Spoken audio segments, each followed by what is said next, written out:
This is The Jason Jones Show, powered by Mudhouse Media. Now, here's Jason Jones. Aloha, everybody, and welcome to The Jason Jones Show.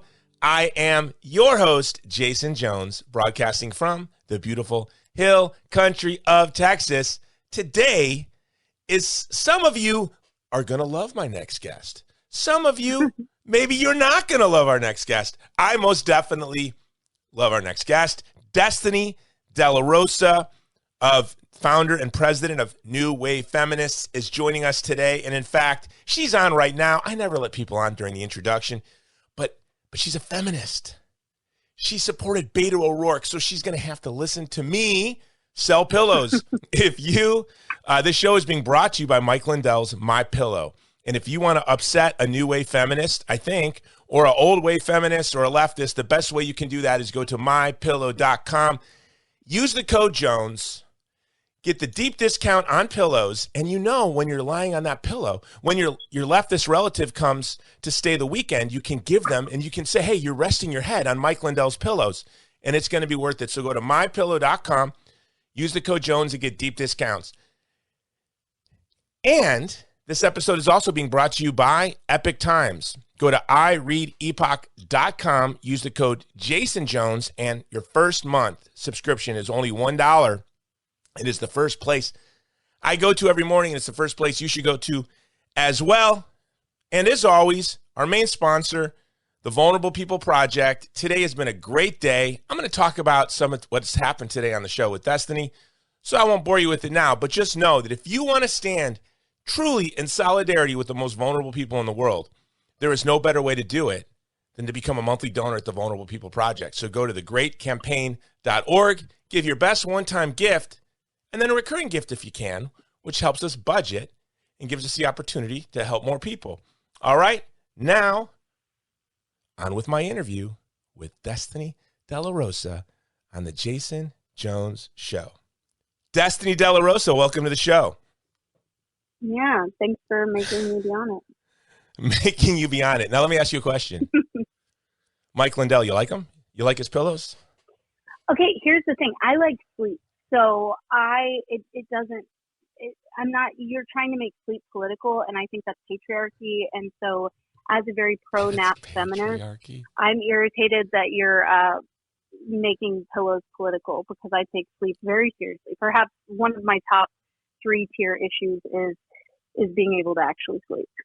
This is amazing. So you admit that Mike Lindell's pillows are key to you getting a good night's sleep.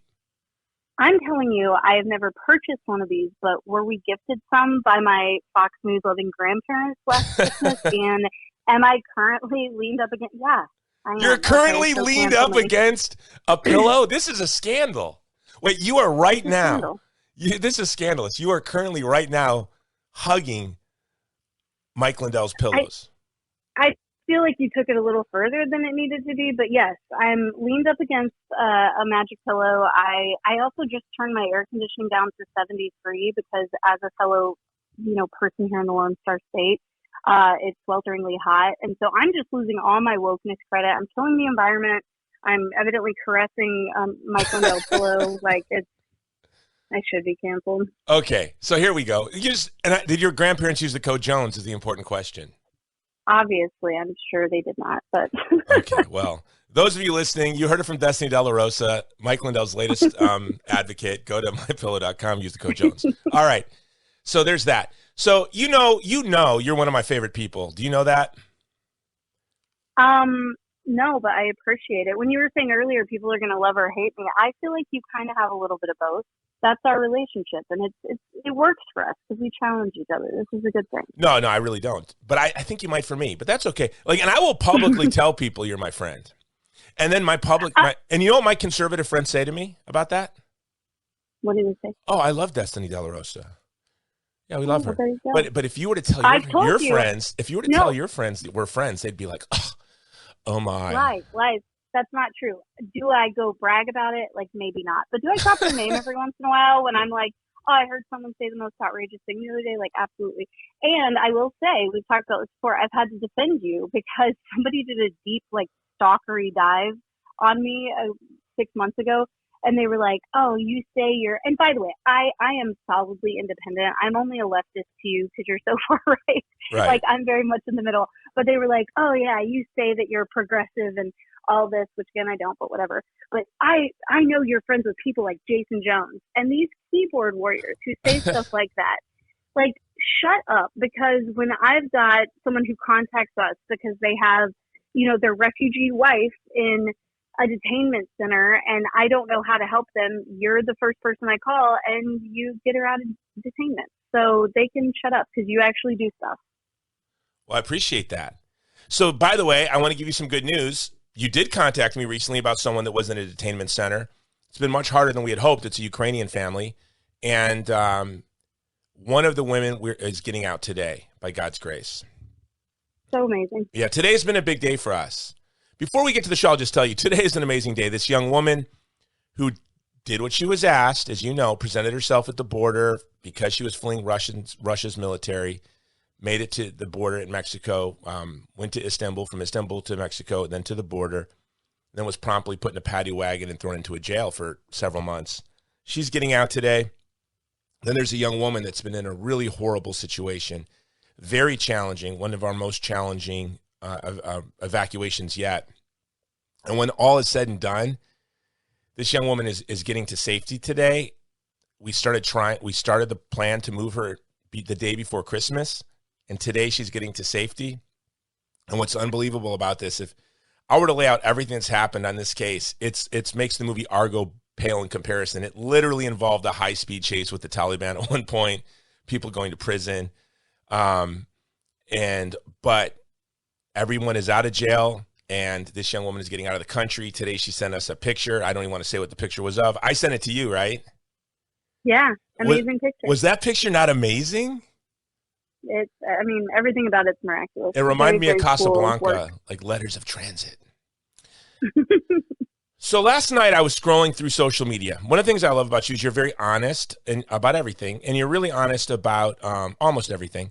But you're really honest about your struggle with God. So I'm doing 49 days in a row of podcasting.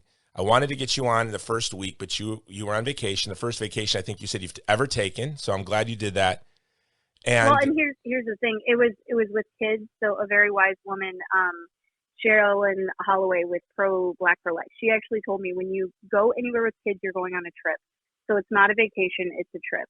And when you set the standards there, it actually makes everything much more bearable, because if you think you're going on a vacation with children, you're just absolutely not. But yes, I was definitely out of town that week, so I'm glad. Who told you that? You made time for me now. Sherilyn Holloway with Pro Black for Life. And I love her. It's reframed everything, because now my expectation when traveling with children is there will not be no like Mai Tais on the beach type relaxation happening. Absolutely not. It's going to be screaming and meltdowns and everyone being exhausted. Car sickness and yes. Food poisoning and sunburn. It's like a military deployment. Just say, you're going on deployment. We're going on deployment to Disney World. We're being deployed to Disney World. It's going to be rough. We're expecting 50% casualties. We hope to all come back. All right. Exactly. But I'm glad we pushed it, because I want to talk to you about New Wave Feminist and post-Roe. And I know you have some things that you want to talk about. You're like, I don't know if we should talk about it. I really want to talk about what you want to talk about. Or I really want to talk about what you don't want to talk about. But I also want to talk about your post last night, because I thought it was very beautiful. And I thought, as I was reading it, well, this is my internal dialogue in my head all day, every day, which you might find strange. And I bet a lot of Christians have a very similar internal dialogue of what you so eloquently wrote. And you don't always pay attention to grammar. I kind of felt like you put this in grammar check. I felt like you put this in Grammarly. It was just so well written. I thought you knew that this was important, what you were writing. Can you share with us? I mean, I was going to say shade. Like, there was some shade there. I did not. That was stream of consciousness. Did I go back and edit it a few times when I realized that my past tense? Yes, I did. Okay. So thank you. I'm glad you noticed. Appreciate the grammar. Yeah, it was basically a post, because I've been talking to a lot of friends lately. I have a lot of friends in the deconstruction community, and I've been agnostic now for 5 or 6 years, so a while. Please tell us explain to us what the deconstruction community is. So if you listen to most pastors, it's this crazy fad of these children who just want to smoke pot and have sex, so they're all leaving the church. But I think it's actually much deeper than that, and it's a lot of people who have stepped away from their faith and are deconstructing it. And I would say I started doing that and then kind of just went full, there's probably a higher power out there. I really don't know. I don't have time to focus on it, but at the same time, the level of work that I'm doing, and I'm a very reluctant leader. New Wave Feminists started as a MySpace page. Like, it was never supposed to be this. So I'm in this leadership position, and it feels kind of scary when you're surrounded by a lot of ministries and people who have this like ultimate authority they can look to, and then I just kind of have me and my board, and we're all kind of weirdos, and so that's a little scary and feeling like you could be off track.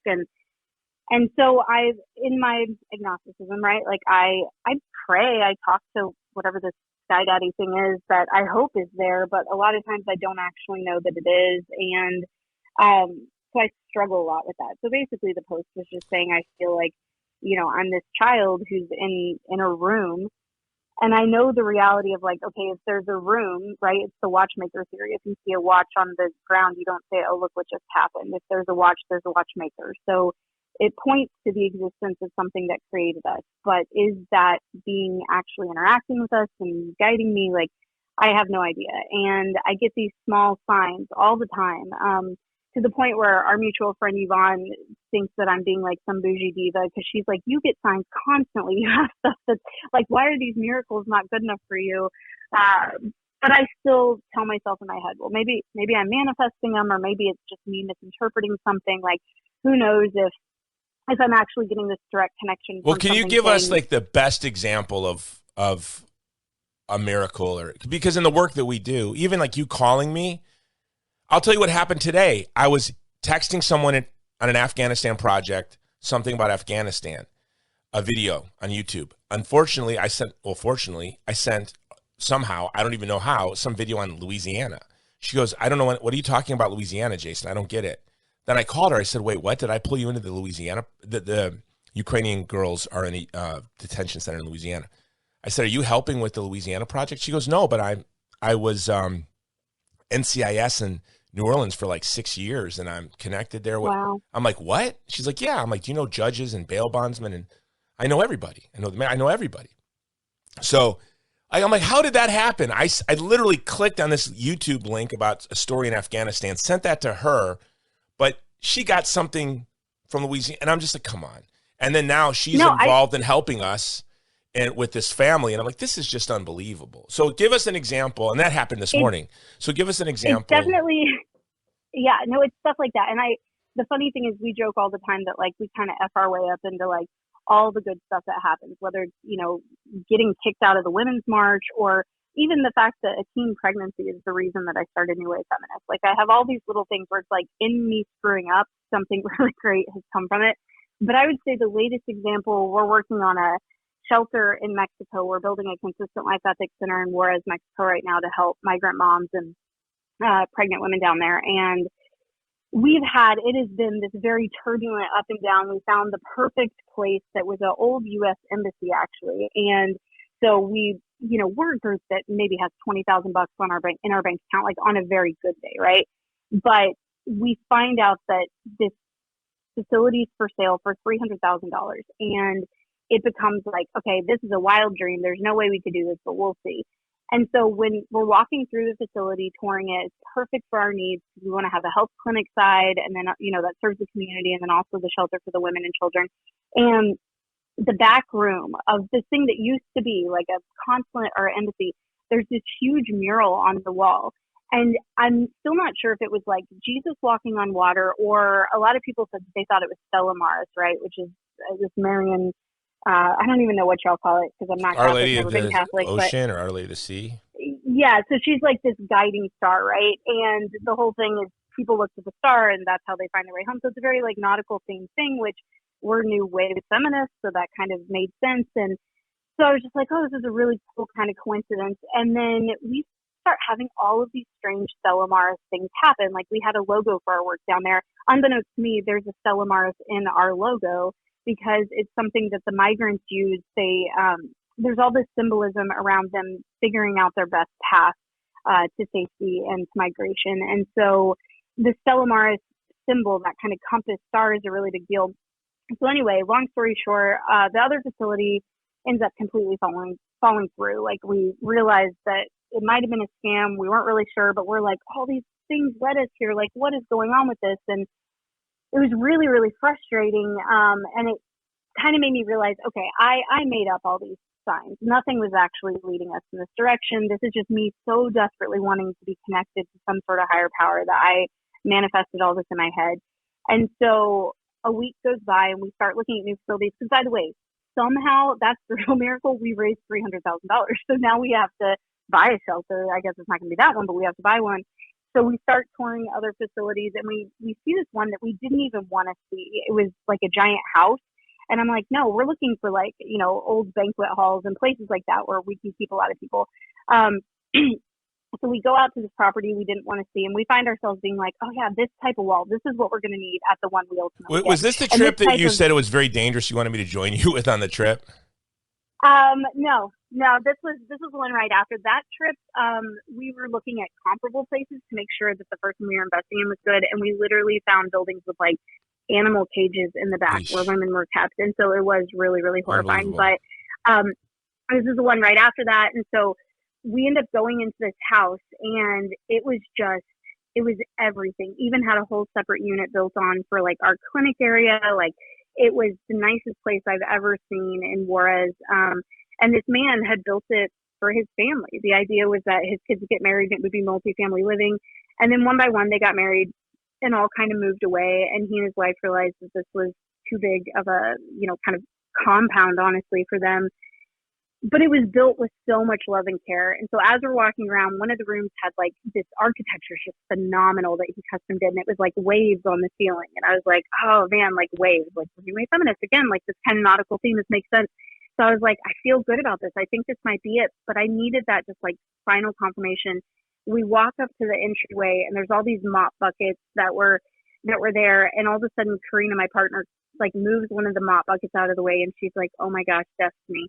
And I look down, and there's a huge Stella Maris, like, compass star right on the entryway. And I was like, you have got to be kidding me. I immediately burst into tears because it was like this guiding star. It did feel like it was guiding us to the exact place we were supposed to be. And had we not looked at that other building, we wouldn't have raised the money, right? Like, you look back and you see this tapestry woven together where it's like, I have to be interacting with somebody. Like, these coincidences are just too crazy. But also, I don't know. And so then, yeah, but then you were really eloquent. So those are these miracles that you have that you're like, God, what is that? And maybe if someone's listening, I think when these little miracles are like love letters from teenagers in a way, like when you share them out loud, they seem maybe kind of cheesy when someone else tells their story, but when they happen to you, they're very, very profound. But then you were very eloquent in your post on Facebook yesterday, which I think I'll cut and paste and put in the show notes, about why, even with this happening, you have trouble really believing that there is God or that he's benevolent. I think it's I have this appreciation, and it happens enough now that I'm able to say, okay, when I get these symbols, they tell me I'm on the right track. They tell me to keep going. But it's still something very different than love. And so many, you know, believers that I know will talk about, like, oh, I love God and I have this amazing relationship with God. And to me, it's this distant father. And one of the people actually in the comments made a really interesting point that, you know, my mom got pregnant with me when she was 19 years old. And my bio dad, basically my grandfather told him either marry her or get out of the way so she can kind of start anew. And he decided to leave. So I don't know if it's like this daddy wound of like having an absent father, but when I feel something, even in a spiritual realm, that feels like there is this force that's kind of watching me, but pulled away, like I feel kind of angry about it. And so again, I'll keep listening to the signs and I'll keep doing what I do. But someone shared with me a while back how Mother Teresa evidently had like 50 years of a dark night of the soul. And it made me cry. I was so frustrated. Have you read her diaries? Have you read her diaries? I haven't, because honestly, I think it would add to my anxiety because I have nightly panic attacks. Basically, I don't tell a lot of people that, but like, well, don't worry, no one listens. No one's listening. Yeah, yeah, nobody listens to your podcast. But I have this fear of like, okay, is the Earth going to spin off into the sun? Like, what's even holding us here? Like, it's definitely like a control thing for me, and not feeling completely connected to something. And so I was like, but just fake it till you make it. You know, a lot of other people who evidently talk to God, like maybe it's going to happen for you one of these days. You're going to have this. And then hearing how Mother Teresa had 50 years of this is just after Jesus appeared to her. After Jesus appeared to her. Well, okay, here. So Jesus, if you're listening, if you appear to me, I swear to God, I'm not going to do it that way. Okay, like I'll immediately believe. No, but you will. But see, sometimes I think these dark. Oh no, sometimes it's not that I don't think. Dark nights of the soul are blessings, right? I think dealing with depression, or if you're struggling with bipolar disorder or addiction or adultery, whatever is going on in your life and your family, they're beautiful opportunities to develop empathy, right? And so Mother Teresa, by the way, my daughter was in college getting her degree in theology when that story broke. And I don't know, maybe she was still in high school, but about Mother Teresa having a dark night of the soul.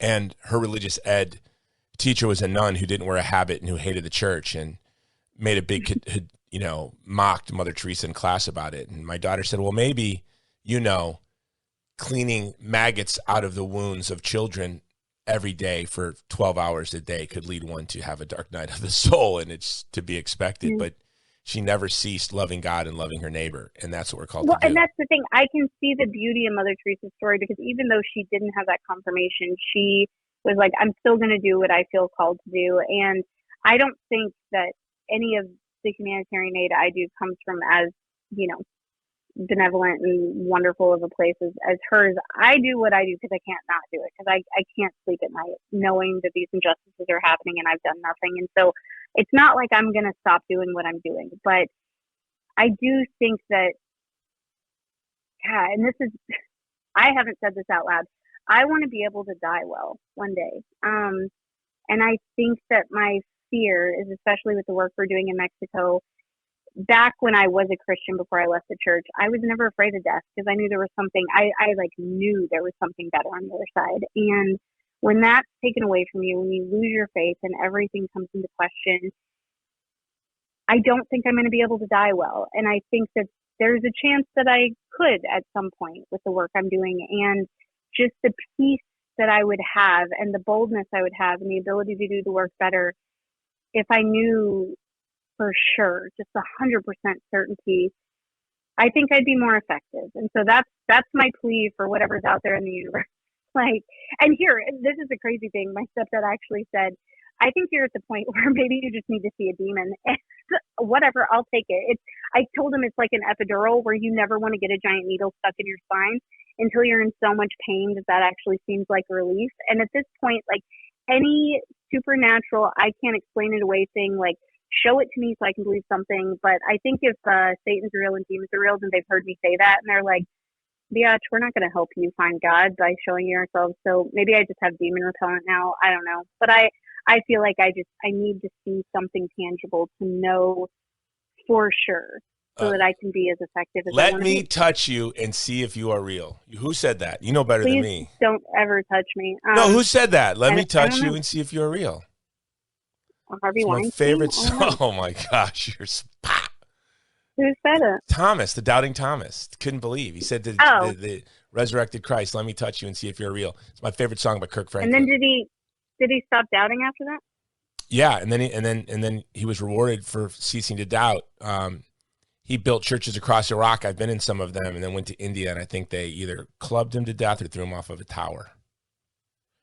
So maybe you'll be clubbed to death or thrown off a tower. He was able to die well. He was able to die with peace because he knew for sure, beyond a shadow of a doubt, that there was something there. So I don't know how this turned into a theology podcast. I actually thought we were going to talk about Roe. No, we will. But because this is really interesting. What I love is that you expressed this longing. By the way, so many Christians have as well. When I was an atheist, this is weird. I want to get to your father thing. But when I was an atheist, I wanted to prove that God did not exist, right? So I wrote like my 3 goals when I graduated college. One was seeing the overturning of Roe v. Wade, and the other was to destroy the Catholic Church. I was a militantly anti-Catholic, Anglophile, pro-life, libertarian. So I was a little nuts. And I worked very hard at proving God didn't exist. And it was through reading Nietzsche, Sartre, and Freud that the world of values and human dignity just kind of evaporated around me. Then I desperately wanted to prove a revealed religion was true. And the first religion I looked to was Islam, and I read the Quran first. Can you believe that? I was so anti-Christian. And then I was like, no. And then I started reading the Jewish scriptures and then the New Testament, and that led to me eventually assenting to Christianity. At first, kind of half-heartedly, I guess I was kind of a Straussian. I will try to believe that this is true because it gives a transcendent reference point for why we shouldn't hurt weak people, or it has an explanation for human dignity. But eventually I came to unshakingly believe it. And so now as a theist, as a Christian, as a Catholic, I grope not to believe in a way. Let me explain. Like, I will really wrestle to have moments of disbelief. I want to empathize and remember what it was like to be an atheist so I can be better at communicating the faith. What's strange is that I can't, right? Like, I will lie in bed and I can make myself believe that Christianity is not true. I can get myself there. But then I end up with like a Platonic cosmos with one God still. But I cannot imagine, as you wrote in your article, that I cannot imagine that there's not an intelligent creator. As an agnostic, I mean, are you sort of there where you believe there's some transcendent truth, but what it looks like you're not sure of? Or are you, or do you believe that potentially this is just a material universe without a transcendent personal intelligence at all? Something, I mean, the degree of science that exists, and there is no way this just happened. Like, the proof is all around us of something. Now did it just fart us off and then fly into, like, here's the thing, I've actually been really messed up this week because these web posters have come out showing the vastness of the universe. And that's part of my anxiety fuel. Interesting. Like, I had a friend that he would look at, my college roommate, Olympic boxer, would look up into the stars. He couldn't look at the stars every time he would have a panic attack. Yeah, which probably is the appropriate response. It's probably the appropriate response to that reality, well, right? That's the thing. Looking at the stars freaks me out. I mean, all of it, I think it just shows me how little and insignificant we are. And a lot of times, I think doing the work that we do, you know, in Uganda or Mexico and seeing the carnage and the horror, like, it does feel like something created us and then just pissed off. Like, that's very much what it feels like. And so then, you know, I start thinking about Catholicism, right? Like, well, maybe that's what saints are for. They got left behind to babysit us. Like, I don't know. I don't know. See, but you keep thinking about it. And that's, to me, even though, like, you left your faith many years ago, it's as if you've never stopped you're wrestling.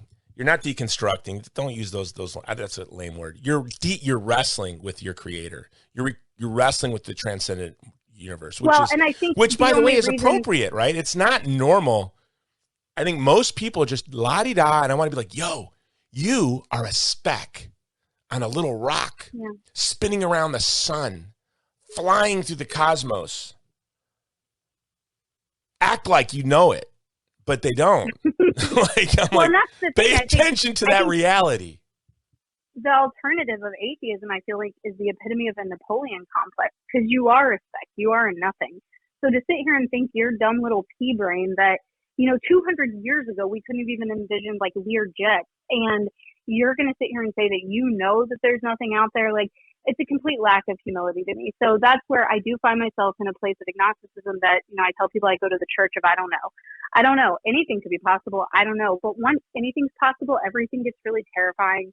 I will say I tried to dabble in atheism over the summer, and that was a dark, bleak. I don't know how people do it.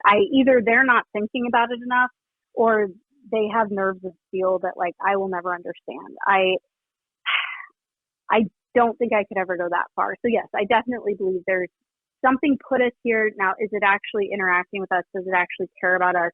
I have no idea. So going to, you know, I actually went to my first Protestant church a couple weeks ago because my husband's like, we need to get the kids in something, even if they reject it later, just something. And listening to this, like, you know, hippie loving, wonderful message about how Jesus loves us so much. Okay, here, disclosure, I faked a coughing attack and stepped outside. And I did have to cough, but not as bad as I made it seem, because I You didn't fake a cough. You exaggerated. You put a top hat on the cough. I exaggerated the cough. Like, oh, that COVID. So I got to go. I was so annoyed listening to it, because it's just like, that is not my lived experience. That feels so different. And this bubblegum God type thing that all these other people are able to put their faith in, like, I'm jealous. I'm desperately jealous of people who can just be spiritually lobotomized and believe in anything. And, you know, my husband, he's like, just stop thinking about it. And I don't know if he just has never had ADHD or what, but not thinking about it, literally, I would need a surgical procedure for that to happen. Yeah, I mean, I think once you start thinking about it, you wonder. It's like you leave the Matrix. But, you know, these people, Karl Marx called, again, I want to get back to your father thing, but Karl Marx called religion the opiate of the masses. But he did not mean that like a dangerous, addictive drug that you're going to die from with a needle in your arm. What he meant it as a good thing, like that religion, it gives you peace. Not that I'm advocating Karl Marx, but yeah, he said that you know, I'm having on your show. I have to clarify that. He was saying that look, the masses suffer. I'm going to clarify you're a Marxist. I said when I share this, I'm going to clarify that you are a Marxist. I was a Marxist in 8th grade for 6 months, and then I became a Buddhist. Good Lord. Yeah, that's yes, true. I agree. I went from agree Marxism with to Marx Buddhism. on that one point. It is a piece that is beautiful, and it's honestly why I am reluctant sometimes to talk in detail about my faith journey, because I don't want to rob other people of that piece. Like, if you're able to just believe very easily, then good for you. That's beautiful. I don't want to kill God for you. And so I always try to walk that fine line. But if I believe as a Catholic Christian that grace is a gift. And so you're not going to be able to shake it. I think if you're a Christian and you run from unbelief, you're not secure in your belief. I understand, like, the work I do is really become over the years animated by my desire to want, you know, the idea for Hero, which VPP and Movie to Movement, our program stuff, came and when I was an atheist pro-lifer trying to create an organization that fit my worldview as an atheist libertarian. Then I became Catholic and, of course, had reworked it around Catholic social teaching. But as the years have gone on, really I see that the main job that I do is that violence is the biggest stumbling block for someone in God, right? Whether it's, you know, war or abortion or rape, this kind of violence makes it really hard, I think, for people to believe in God. So I want to take that stumbling block and stand on it and try to show people that God loves them. So maybe these pastors that to you and I would say, I agree, I would listen to it. And when I was an atheist, I would see them as manipulating people that are stuck in drab lives and trying to make them feel better. Like, you know, they were the opium for the cubicle workers. And I would just shake my head at it and I'd look at the people as naive.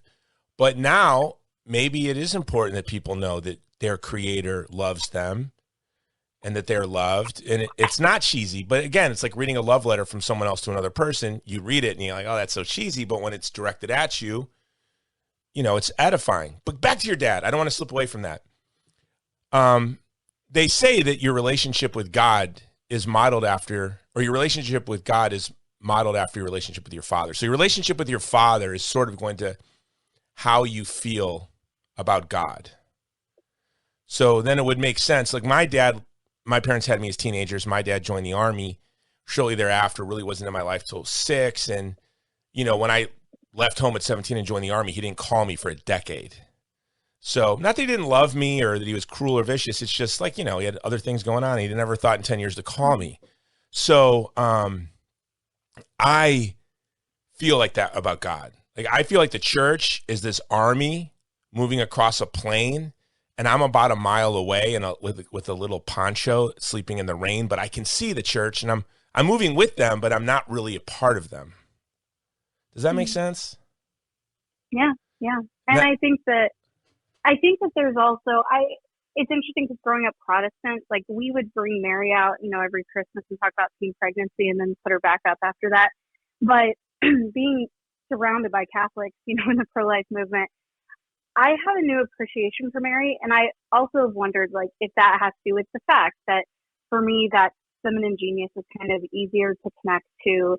And I also think that when it comes to the work we're doing at the border, like, of course it was Estella Maris. And of course that's what we're seeing is, if anybody understands the fear that these pregnant women are going through, not knowing where they're even going to deliver their child, and having no shelter and having no food and clothing and basic stuff like that, like it's going to be Mary. Like, that's the heart of Mary. And so I've definitely kind of explored that more, and it terrifies my whole very Protestant family, because y'all worship idols. I don't know if y'all know that, and the Pope's the Antichrist. So no, my line is, we don't worship Mary. Come on, that's ridiculous. We worship statues of Mary.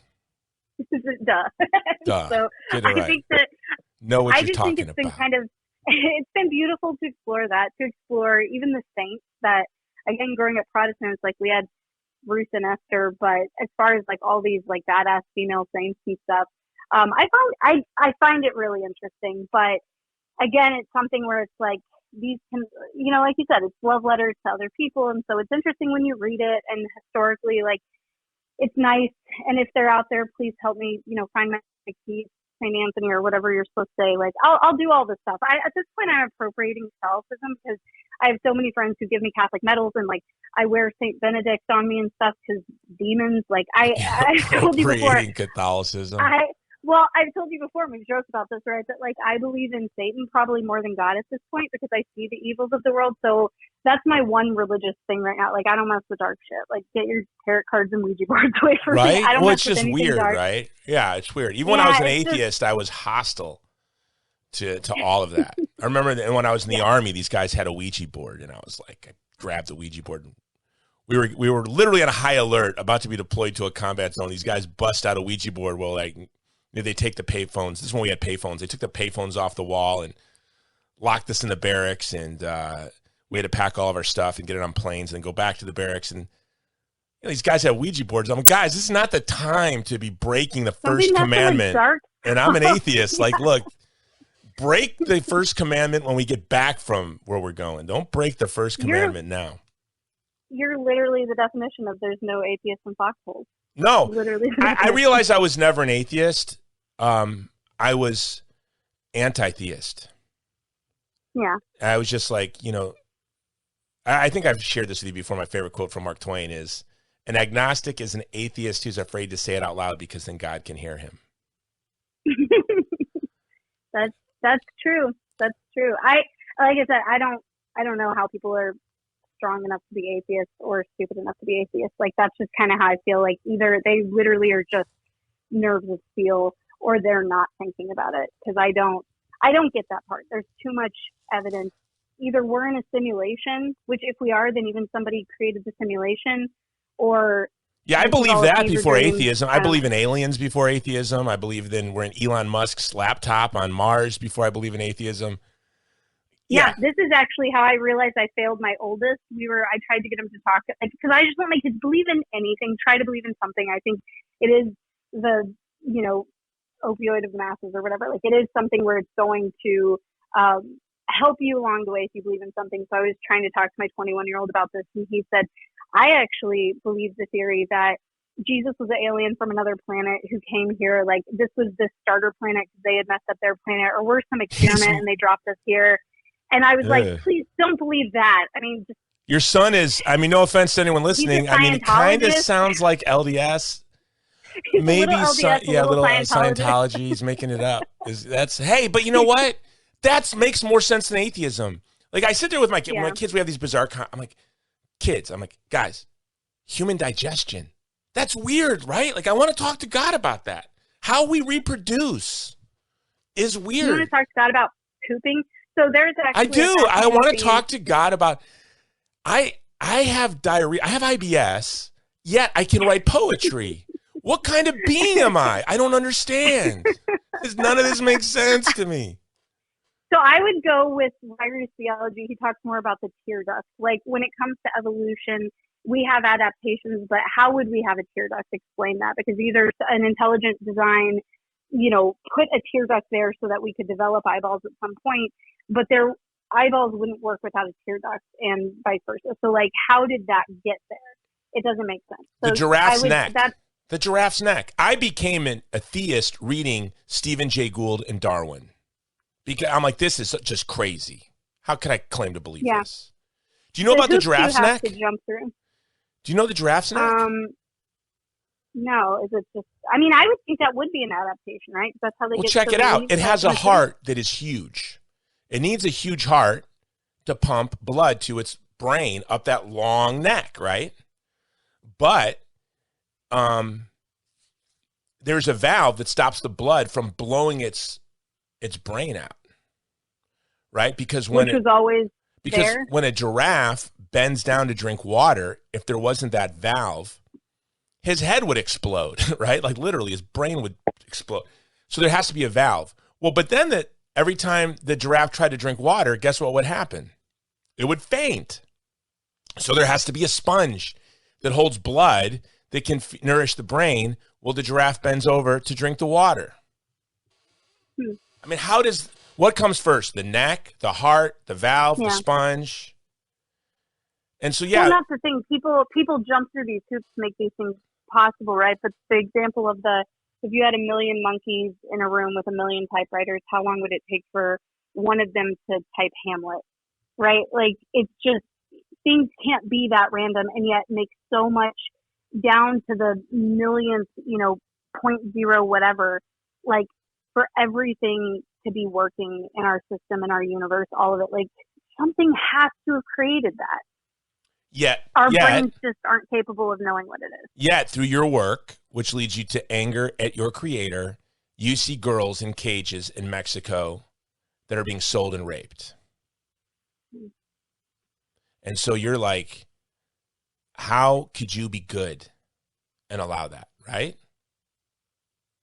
I don't even know that that's my frustration, because I've seen, even in the most horrific things, like back when I was a Christian, I used to believe that like death was mercy, right? Like actually, like children dying, they're going to paradise. Something better is happening. They're not having to suffer here. Like maybe this is purgatory. Like, I don't know. I had all these weird beliefs about that.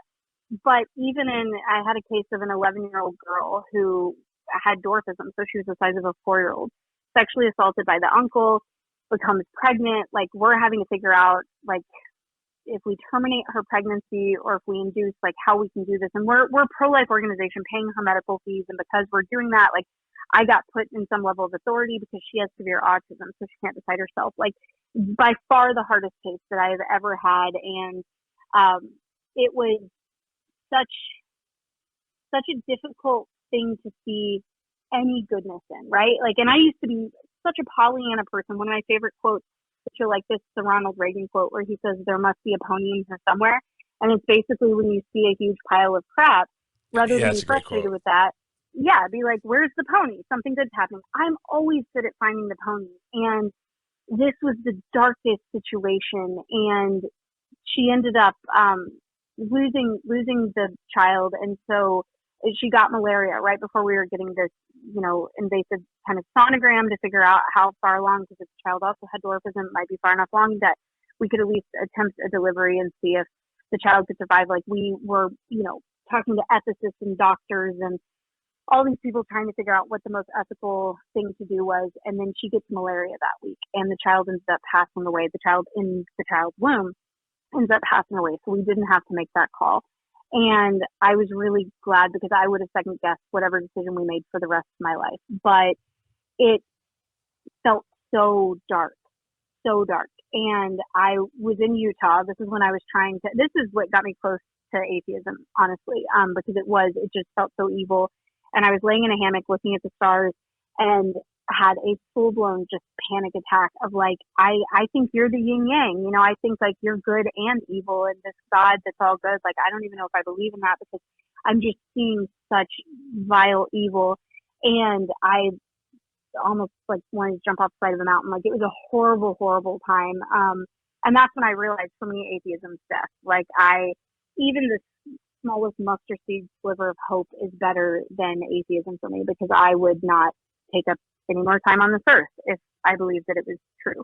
And so after this all happened, I was talking to a friend about it, and I was just like, there was just nothing redeeming. Like, this is just the most horrific thing. I'm like getting videos of this girl having to be induced, this baby, this child, you know, with this pregnancy that was never going to come to fruition, and just the violence and the horror of it. And she said, you know, if she wouldn't have gotten pregnant, she would have stayed in the shack with her uncle raping her every single day. Like, that's what would have happened. But because this turn of events happened and she did conceive, and so he saw that she started showing, immediately abandoned her.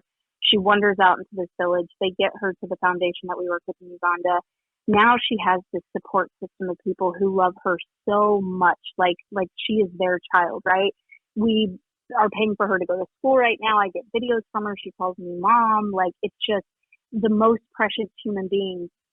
And so I've been able to see the progression of it, that really this did change her life for the better, but it was just the most horrific thing and way for that to come about. And it does feel unfair, and it does feel just so dark and terrible. And I can't imagine a fully good God allowing stuff like this to happen. But at the same time, I understand, because this is a very messed up world and we do have free will. Sometimes the horrible stuff is the only way that the good stuff, like, there can be room made for the good stuff, right? Like, I try to justify it in my head. So I don't know that that's what keeps me up at night. It's more literally just the sense that I'm a child stuck in this room trying to communicate with this parent who, through a door, every once in a while might say something to me, I think, but I'm not even really sure if I'm hearing my parent's voice or the wind, right? And if you're the most powerful being in the world and I am panicking and saying, please let me see your face, please just let me know for sure that you're here, and you are choosing to withhold that from me, that feels like an abusive relationship. And I'm a parent. I would But God, never in a can I million tell you, years I think God do shows that. his face to you more than anyone. Let me tell you why. And he knows he's doing it too. Because God shows you his face in those women that you serve. That he is showing you his face when you go to serve those women. And we can only choose, right? God can either give us free will or not. I have two questions for God. Like, I'll say, God, why did you create creatures like us with free will? And if you gave us free will, couldn't you give us irresistible grace like you gave Mary? You know, so those are sort of my two. But then, and not because I suffer, right? We were joking, you and I, we live pretty beautiful lives. You know, we were joking on the phone that our children are literally the Elon Musk of kids, because they have the Elon Musk jobs of kids, like they're lifeguards in Texas. Yeah. So my question is always, God, why don't I suffer? Why are people better than me suffering? I just saw today my friend's wife. He's one of the greatest men I know, and I love his wife. His wife's getting surgery. I didn't even know when this happened, for brain cancer. And I look at, you know, well, God, I call it not the problem of pain, but the problem of the cream. I live in the cream of life. And like you said, but that's why I think it pushes us to share the burdens of others. And there will come a day where you and I have a stroke or get hit by a bus or whatever. So your IBS gets so bad, like your butt just falls IBS. off. Well, you know what? It's my wife says, she goes, you know, when you always say you have the easiest life of anyone you've ever known, she's like, write it on paper and then share that around to people and see if they think that's an easy life. But I can just tell you is how I've experienced my life is of nothing but one beautiful event after another. Just ceaseless beauty. But what's interesting is a lot of times we always find the ponies, right? So I think you get to see the ponies all the time in the piles of crap that you sift through. Yeah, is that why I smell? That is, It's and the idea. It's the oh, by the way, you know, I mean, in Louisiana, we were in New Orleans. Bring that up. Where did we both got food poisoning, right? And I had to sprint. Oh wow, we just lost half the audience. What? we went to that little place in the French Quarter and we felt bad because we were just drinking like sodas and we're like, we need to order food. And so we got 6 shrimp and you ate 5 of them and I only ate 1. And they were just us feeling bad for the wait staff by not ordering food. Because we just wanted Coca-Cola, right? So we're like, oh, we'll order That's some. all we wanted because it was hot. And then we're on the way back and my husband calls and I'm on the phone with him about rebooking a flight. We were all stormed in or whatever. And you look at me and you're like, I'm about to poop my pants. And you just take off running down the street. And this whole doom falls over me like, no, I ate what you just ate. And then you call me at like 11, this is like 3 in the afternoon. You call me at 11 p.m. and you're like, hey, what's up? Want to to go grab some food? And I'm like, have we both been peeing out our butts for the last 7 hours? Is that what just happened? You're like, yeah. And then, we were clean. It was fine. It was a nice Louisiana cleanse. I will never go back to New Orleans for that reason, though. All right. This is an interesting podcast. It is. Well, but you know what it is? Are we ever going to talk about abortion? Yes, we'll talk about it, but I just want to, I want to have the last word so I can keep the patriarchy intact. Fair enough. I just think it's normal for us to grow up and to ask, we live in a crazy world. It's crazy. We are literally on a rock spinning around the sun, flying through the universe. The way we, food is weird. Our digestive system is weird, going back to IBS. How we create life is strange. Shakespeare's sonnets are mind-blowing. You know what I mean? It's just all very odd. It's just strange. So if you're not wondering about this, if you're not, we all know 7-year-olds are dying today of cancer, right? Children are being trafficked. Uyghurs are in concentration camps. And I'm drinking a latte talking to my friend, Then I'm going to go to the gym and get a smoothie. It's just strange. And many of us maybe have survivor's guilt, like in the West, or, we don't even want to think about it because in a way we are so blessed. So to think about it's very important. I don't know how people go through life and not think of these things constantly, all day, every day. But yeah, and I think the Blessed Virgin Mary, why you're attracted to her, she's very interesting, right? The Catholic understanding of Mary, which I think is exactly the same as the Protestants, they just won't say it out loud. She was created by God out of all eternity. He thought of her and created her out of eternity. He didn't pick her. It wasn't like someone else laid out some women and said, okay, who will the second person of the Trinity become man through? Which birthing person?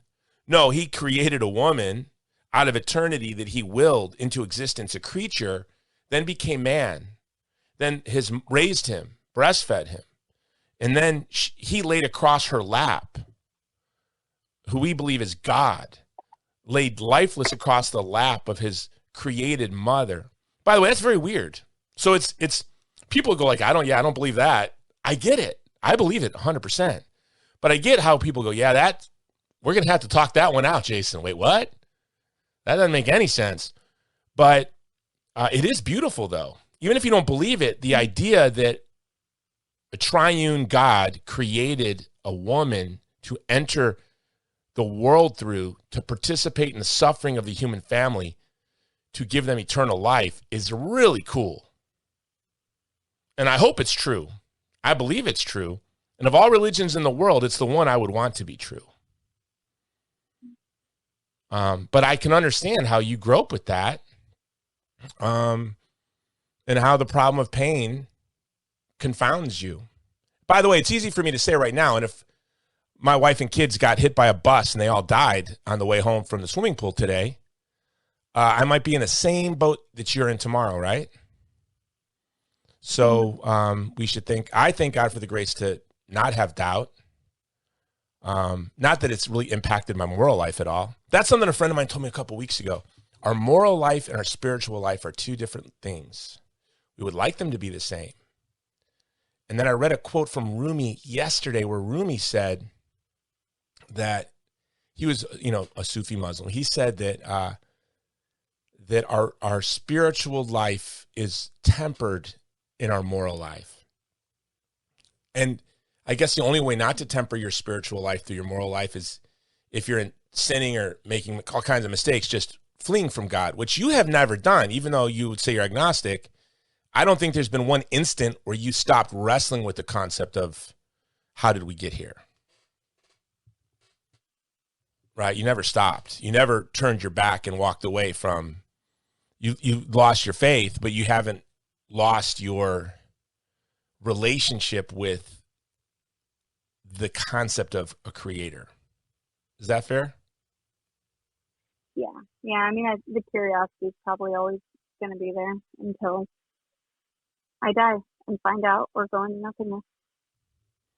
We'll find out. You'll probably. So I have to be patient, I guess. But I will say that is one of the only justifications I found in my head is if I did believe that there was a God and, the work that I'm doing, I felt really good about and was like, oh, I'm scoring heaven points for doing this. Like, then would it really be selfless? Would it really be actually serving people because I feel called to do that? Or do I have the opportunity because,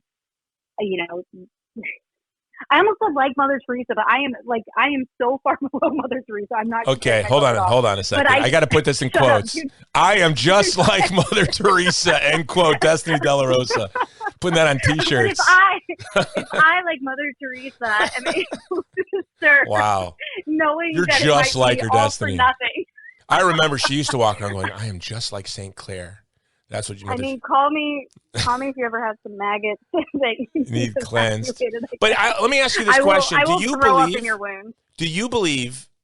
I don't believe any of the work I do is getting me any credit in heaven, because I tell people I don't do this through my choice. I feel like I was kicked into a river and I'm just being swept downstream. I'm not getting any credit for anything I have done, or in fact, I squander it. Like, I feel God gives me so much grace that I just spill all over the sidewalk.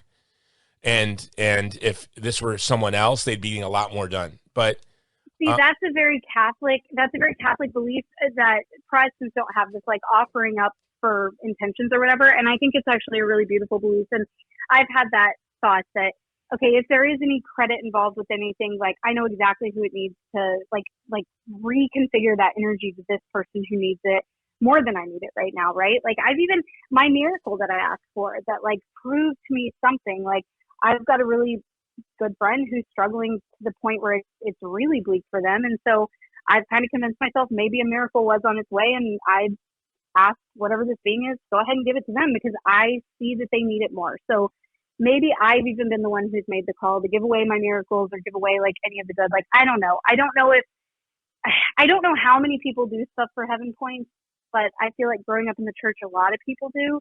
And so when that's stripped away and you just have to do stuff because you can't not do stuff, I do think it changes the motivation. Yeah, and maybe it just appears that they're doing it for heaven points, right? Maybe they're just doing it more. I think when we think someone's doing something for heaven points, they're really just doing it for clout in their tribe, maybe. Yeah. Because I think we all know, I mean, I hope, like, God's not impressed. Like he's, I'm very happy with what happened today. And I played a very little role in it. Our Afghan partners and our donors pulled it off. But yeah, I don't think God's going, oh, I'm so proud of you, Jason. He's like, yeah, okay, you really screwed that up. It took you 6 months. It should have taken you 3 weeks with all the grace I've given you. But whatever. Exactly. I feel that way constantly. All right, let's move along. I'm sorry, I've digressed. We're an hour in, and now we'll get to what you want to talk about, Roe v. Wade. You said, I said, I want to have you on, and you're like, I don't think you do. And I said, there's things. Yeah, it's not what I want to talk about whatsoever, but let's do it. More what I was expecting we were going to talk about. Trap to lure you in to cancel you. So where were you when you heard the news? Okay, I was in Hawaii, so it's crazy. My kids and I took this hike, literally a mile straight up this mountain. And the next day, we were in Hawaii for my daughter's wedding. I woke up that Friday morning. Every day I was anticipating Roe overturning and setting my alarm for the time. But this is the day I thought it wasn't going to happen, so I didn't set my alarm. No, because it was going to happen Monday. Like, right. This is the one day it wasn't going to happen. Well, the one day it wasn't going to happen, which was a good move by the court. That was a good juke. And I turned on my phone, and I literally had several hundred text messages, which was quite beautiful. And I'm sure a lot of people are angry that I didn't reply to their very thoughtful and beautiful notes. But my first thought when I saw this bing, bing, bing, bing, bing, bing, bing was 9/11. I said, oh, no. What happened? Terrorism. And it was like for a second. And then that was immediately followed with, Roe. It was like terrorism, Roe overturned. And of course it did. But do you know, I didn't feel any joy at all. Nothing. Yeah. My wife cried. She sat there in bed for hours crying, and she looked at me and she said, how come you don't have any emotions? Like you have, and she knows on our first date, I told her my plan. And I said, I got a 40-year plan. I'm 10 years into it. In 20 years, Roe will overturn. And in 30 years, we'll have a human life amendment. And this is what I'm committing my life to. And in my plan, it was 2022 Roe would overturn, 2031 we would have a human life amendment. She's like, it's like happening like you said. And why aren't you? And I don't know why. I felt nothing. But you know when I felt it? When I landed in Texas. And I think just kind of subconsciously, I didn't feel it because I knew it had no impact on Hawaii, which to me is my home. And it was just like, okay, ruck up. Now we have to move on to our state. But when I got to Texas, to realize I lived in a polity where the most vulnerable members of our family are being protected from violence, like I really felt it. But that wasn't for 2 weeks until we got home. So you asked that question for a reason, for the follow-up question. Well, because I think I'm being an activist for like 20 years now. I definitely, the progression of my activism has changed. And so I always thought I would celebrate the day that Roe got overturned, but I also always thought it was never going to happen. So I was at the National Right to Life Convention when the decision came down, and it was just like cheering and people running out of the room and everyone just like hugging and crying, and there was this happiness. And I was so overwhelmed by grief. I actually went up to my hotel room and I just sobbed.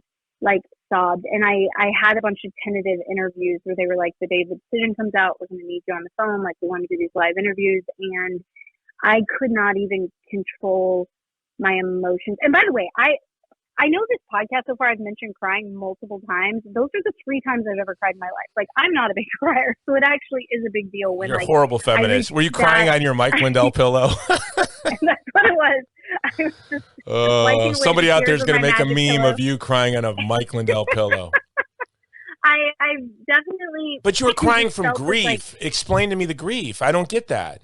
So the grief is, I feel like the more that I work with women in these situations and the more that I see the state of the systemic issues we have, this was such like a lipstick type move. This was a Band-Aid on a bullet hole type move. And it, in my mind, it's going to save a lot of politicians.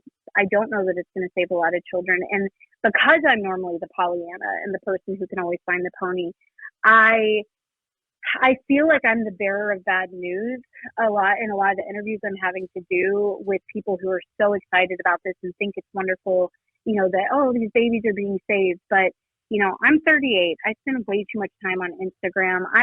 Within minutes, I'm seeing all the videos about ways to get abortion pills and who can pay for your abortion, who can fly you out of state, all the different funds they have set up. Like, don't worry, your abortion's not being taken away. And so I live in a very like practical world these days. And in my perfect pro-life feminist utopia, we would have truly smashed the patriarchy. We would have put the systems in place that make it equitable for women to participate in society so that abortion is unnecessary and unthinkable. We would have humanized the unborn child so well that nobody would even imagine doing this, and then resource women so well that it's completely unnecessary. And so my phone also started blowing up, but it was all of my friends in the middle, like people who have never talked to me about abortion. One of them is a family member, the family I married into, right? So I've known this person 17 years. They have never talked to me about abortion. And I get this text and it's like, so, vaginas are more regulated than guns now. And I was just like, first of all, don't come at me with some BS, like pro-choice 101 meme that you just saw on the internet. Like, let's have a real conversation about human dignity, abortionists' and knives. Systemic change. Abortionists' knives are more regulated than guns. And by the way, the Second Amendment is in the Constitution, not dismembering children. And if you want that dismembering children in the Constitution, there's a process for you to make that happen. Get to it, kiddo. And anyway. Also, vaginas, what? Like, no, we're talking about unborn children in wombs. Like, you didn't even get the anatomy right. I don't care what anyone does with their vagina. Go get a pack of ping pong balls. I don't care what you do with your vagina. Never have, never will. This is literally about the human dignity of an unborn person. And the bodily autonomy is being shared, right? I believe in bodily autonomy so much. I believe it should begin the moment your body begins. You should be protected from violence. But it is a unique situation inside of a woman's body. So we now have shared autonomy happening, and we have some obligation to protect that life. But, the trigger laws all went into effect right after that. It was like playing catch up on which states have which laws, misinformation going around the internet, everybody, making this look horrific. I called this for years. I've been saying that if anything like this happens, what we're going to see is the most horrific, heart-wrenching headlines, like the 10-year-old child in Ohio, which is like so devastating and horrific. But we are going to continue seeing things like this, which pro-lifers will come out and say that is one of the exceptions. It's life. Well, no, I would go back though. Can we press pause on that? I don't want to let that slide by. It's just like the young woman that got pregnant that you talked about in this very sad story, that the rape ended. So many times I have a friend who her stepfather was raping her. When she was 13, she got pregnant, and she was so excited because she thought now that the raping will end. And instead, he took her to Planned Parenthood after hours, screaming, kicking, and screaming, and she had a forced abortion, and the raping continued. Yeah. So it's, it's protecting Predators love abortion. Absolutely. Like, it hides their crime, allows them to keep. There are so many case studies on this where girls will, finally be out of these situations, whether it's being trafficked or incest situations, and they will say, "I've had 5, 6, 7 abortions. Nobody ever helped me," and sometimes they even told the people at the abortion facility, like, this is what's happening. So I totally agree. But at the same time, even within the case of the 10-year-old child, like, I do believe that the exception did apply to her in that case. But what we're going to see is these states with very stringent abortion laws, or the ones that are pushing to criminalize women, all of these things. Like, I'm at the point where I'm so disillusioned. Like, are all politicians actually pro-choice, and they are just racing to get abortion codified? Like, is that what we're doing? It's not happening, though. Can I give you the good news, Destiny? I'm about to blow your mind. And it's already happening. And I said this my first day of my 49 days of podcasts. The unexpected event, the unexpected consequences of Roe versus Wade overturning, abortion's never going to be codified, ever. Do you know, since Roe overturned, the dramatic swing, Latinos now overwhelmingly identify as Republican right now. It went from like 25% 6 years ago to 53% now. That's unbelievable. And a huge swing happened after Roe and David French, who I'm not a fan of, just wrote an article. I love him. I know you do, but did you see his new article on how blacks and Latinos are swinging to the Republican Party because of the obsession with abortion and godlessness of the left, of the white left? He goes, the only people now that are godless and advocating abortion are college-educated, affluent white people. And I'm writing an article on this. And do you know why those people identify as Democrats? We did polling on this with Kellyanne Conway. We hired her 20 years ago. We interviewed this group, this affluent college-age white people. Do you know the number one reason they said they identified as pro-choice? Well, they didn't want to be perceived as racist. And they had this preconception that pro-lifers were racist. When they wake up and realize the only people advocating their nonsense are other rich white people just like themselves, they're going to swing. So here's what I anticipate, which is it's going to excite you, I think. There is going to be an eruption of pro-life Democrats. So that's going to be the big thing. And then the other second big thing is so we're going to have 2 pro-life parties in this country in the next 10 years, I guarantee it. Or you're just going to have one party. Or the Democrat Party is going to cease to exist and it'll be a new party. There was a poll done in Arizona at the wake of Roe of pro-choice women, and they said, yawn, we don't care. We're more worried about inflation. Then the second big thing, I said this immediately, but something my friend Bev told me today, we were talking right before we came on the show, and we were talking about you, and then we were talking about Roe v. Wade and da-da-da. She said, Jason, do you know why I voted for George W. Bush? No, I'm sorry. Do you know why I supported the Iraq War? I said, no, why? She said, Roe v. Wade. I wanted to see Roe overturned. The other guy was pro-abortion, so I trusted. And when Bush came out and advocated for war in Iraq, I trusted him because he was right on life.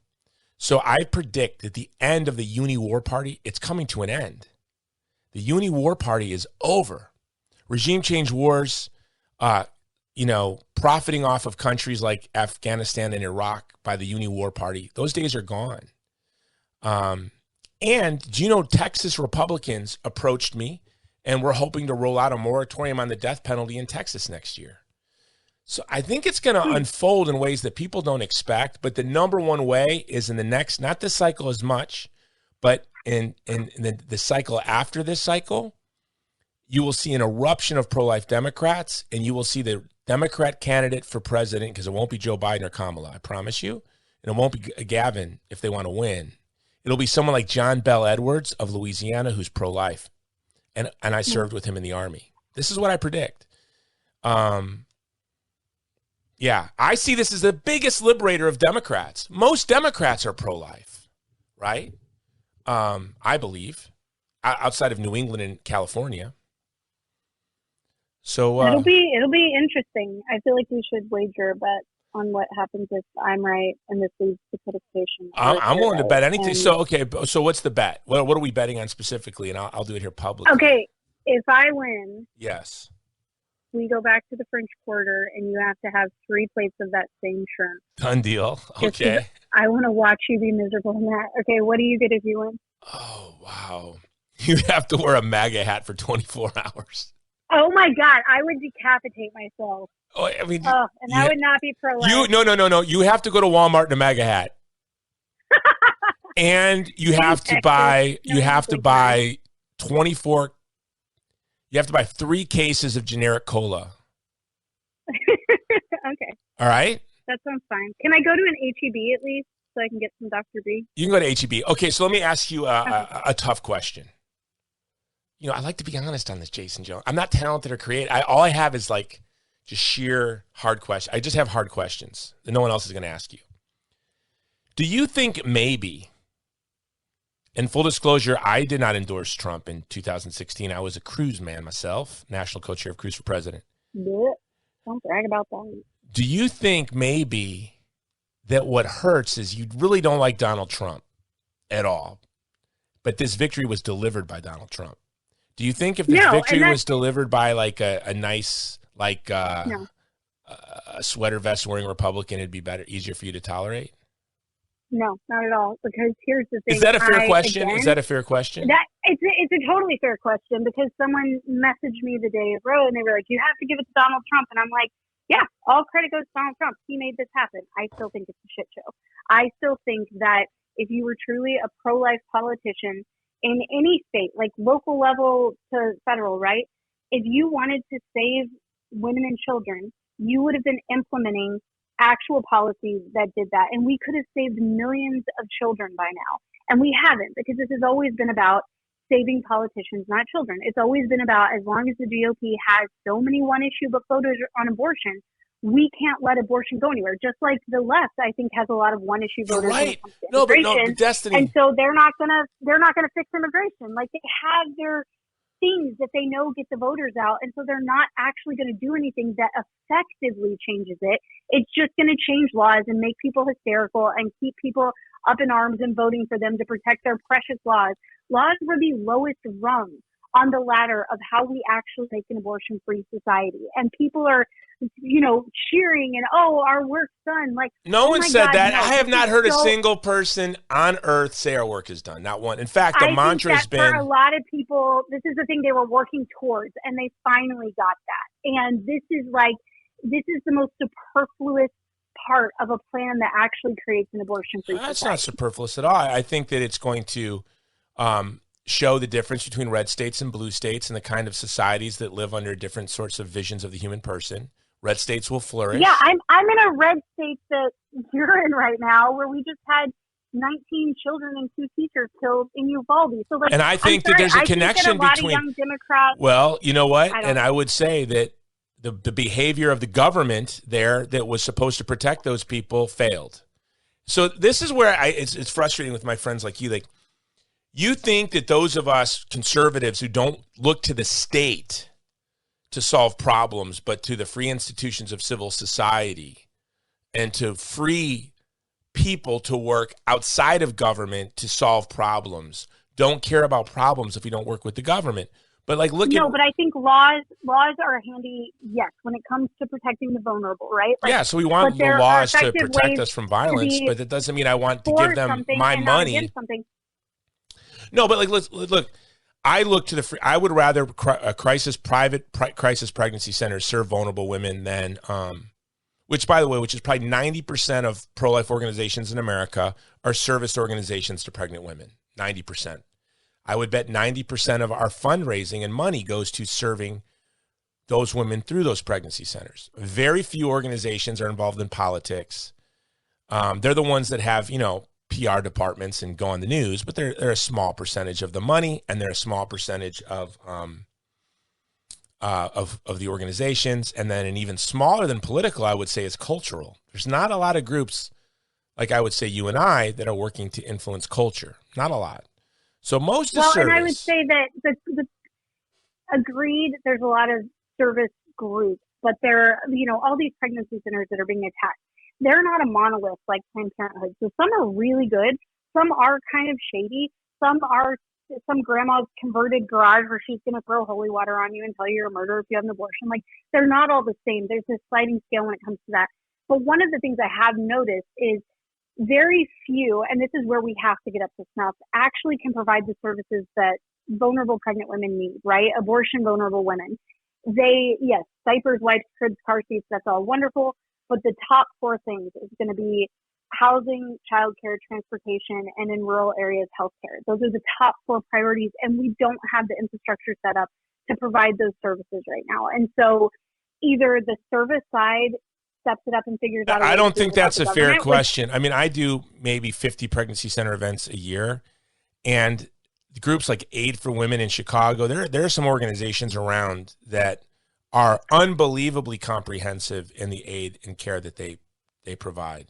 And by the way, if we let's grow that model to be bigger. 100%. When I have a woman call me who is in Pittsburgh, Pennsylvania, and she's about to be kicked out, or she's leaving a domestic abuse relationship, and she doesn't know that she wants to have an abortion, but she doesn't know what else she's going to do. Like, I have to get a roof over her head that night. And I struggle a lot to actually be able to find those type of resources. Like, yes, I can get her maternity clothes and cribs and car seats, but when it comes to the big ticket items, I really struggle to find that. And so the thing that I've been pushing on UA Feminists is pro-life people. Now is your time, where this is stuff we should have been laying the infrastructure for the last 49 years.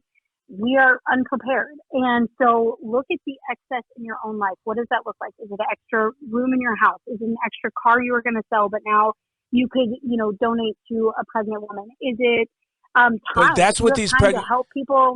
But Destiny, that's my experience. Maybe I'm just always seeing the pony, but I leverage the pro-life movement for everything. Like, it's, to be fair, I don't want to get anyone upset at me, but I leverage the pro-life movement not just for the preborn child, but to get women out of prison in the United States, or to move them across borders on the other side of the world, or to deliver insulin across Ukraine.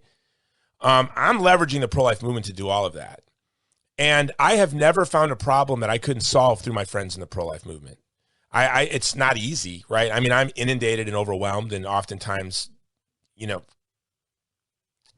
what's the word I'm looking for? I'm paralyzed by all of the work that we need to do and all the requests for help. But man, I just find that our movement is so generous, and I get calls all the time. How many lay people can access the network you have of call this person, do this, somebody will fund, a couple months rent. We'll walk alongside you. We'll do stuff like this. Like, there's not enough organizations doing that type of work. These local pregnancy centers do that, though, right? By the way, the mainstream media hides them from people and slanders them. If we celebrated these, we did a movie called Crescendo. We raised $6 million for pregnancy centers, and Patty Millette, Justin Bieber's mom, name drop, our executive producer, went on The View, and even Whoopi Goldberg said, "I love what you guys are doing." And now she's changed her tune on these pregnancy centers. She's like, I didn't even know these things existed. And I meet people who claim to be pro-life. They vote Republican. They vote pro-life. They did not even know that these existed. So it is, but it costs money to break through and have advertising and make sure people in your community know. Offer full-scale medical service, because that's what Planned Parenthood's doing. They don't just care about a woman when she's a child. They care about her, full health outside of it, right? When? Not prenatal health in any way. But I'm saying they're doing cervical exams, STD screening. Whoa. Haven't you seen the undercover videos where people go and ask for that and they shoo them away? I mean, I have the actual friends who go there and get that. Why are they closing now, Carol Everett, who ran a large abortion clinic, said they did STD testing and gave out contraception so that they could use that to lure them in because their business model was abortion. So, yeah. 100%. 100%. And fungibility, right? So, like, when they're talking about, it's only 3% of our services, but it makes up a huge why are they closing? If profit. 97% of their business is all this other stuff, why are they closing as soon as abortion's removed as an option? Because that stuff is cheap, right? It doesn't keep the lights on. So, as soon as abortion's taken away, they can't fund, keeping these centers open. So, that's what I'm saying. So, I wouldn't say they're providing. It's like saying, the guy that lured the little girl in his white van with the Snickers bar. I mean, he did give her a Snickers bar. I mean, no, his job was to violate that girl. And Planned Parenthood's goal is to violate girls. But why don't we look at that model and say, okay, it was a pretty smart concept. Get women in the door by offering these other services. why aren't we doing that same thing? Why aren't they familiar with us and know exactly where we are? And know a lot of them do offer STD testing. Women's healthcare. A lot of them do offer. I think, by the way, many reasons, right? Like, obviously, Planned Parenthood is massively federally funded and making money off of abortion and still closing their abortion clinics in communities where they can't kill babies. So, right, so it's almost like that federal funding is not enough to cover the actual expense. And so again, if we're switching they're to a bloated organization where they have employees that make more than our entire organization's cost per year to run. Right. I agree. But I'm saying, so if we are expecting pregnancy centers to pick up this slack and become healthcare for women, then there's a lot of work to be done in that area to provide actual healthcare, not just because, again, we're saying we care about you. But don't like the Stanton Centers. When there's not a child in the scenario? Well, yeah, but here's what you have to know. A lot of these groups are run. Women's health.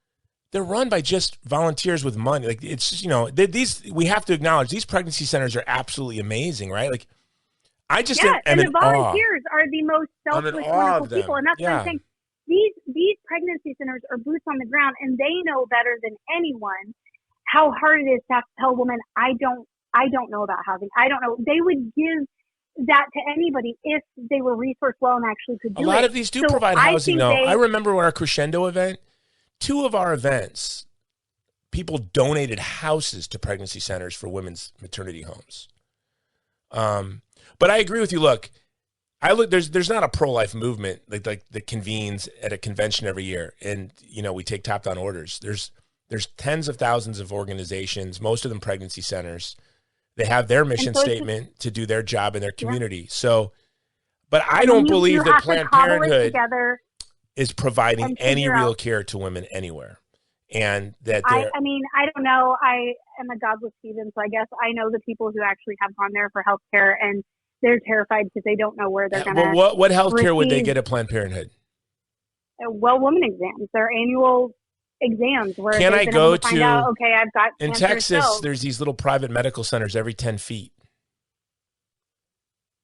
in Texas. So what we had, because under Governor Perry, they decided they wouldn't take federal funding if it had to go to Planned Parenthood, and so they created the Healthy Texas Women program, which basically is a Medicaid type thing, but it's going to take 6 months to get into places. You have to find doctors who aren't full up. Like, they have a certain quota of people that they take from this. Like, from what I have heard from my friends who tried to access it, it's actually incredibly kind of complicated to do. So if you have a woman who wakes up and is in horrific pain, and it's, a fibroid or endometriosis or something like that, like, it's not equitable to what Planned Parenthood would have offered her. And I think that that's where, unless you do have a female reproductive system, and have dealt with stuff like that, you don't realize how terrifying it is. And so a lot of the people making laws, unfortunately, have not had that experience. They don't have that empathy towards it. So they don't realize the places that we need to be resourcing. But it has to go beyond just pregnancy. It has to actually help women. And that's why I'm saying, when we are talking about just this law being overturned, it's bigger than that. It is systemic change. It's creating a society where women can actually function in it as equals to males, where we're not penalized for our fertility, right? These are huge systemic changes that I get so frustrated because the pro-life movement's like, patriarchy's great. And then the feminist movement on the other side is like, smash the patriarchy by letting me go topless places. F everybody.